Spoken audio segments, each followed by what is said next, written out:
So yun guys, good morning no. So ngayon nga pala final lap na ng aming derby race no, anime race no. So nabitawan ng ibon ng 6:30 AM ng umaga.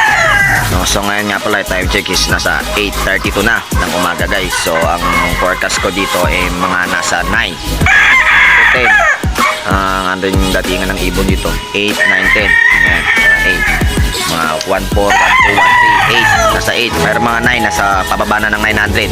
No, so isa na nga lang pala guys yung ating inalaban na warriors natin no, si Girly, si Taray. So ng second lap si Girly yung nawala, yung mabilis natin na nagpupuling winner no. So ngayon guys natira na lang yung nag-iisa nating na si Taray.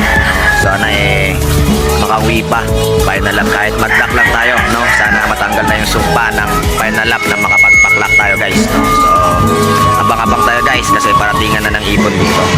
So peace out and sana subaybayan nyo pa ang mga vlog natin guys. Peace out.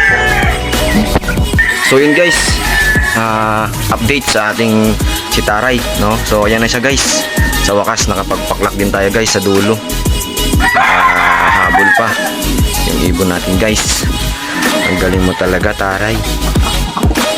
Ang galing mo talagang ibon. Thank you guys. Peace out.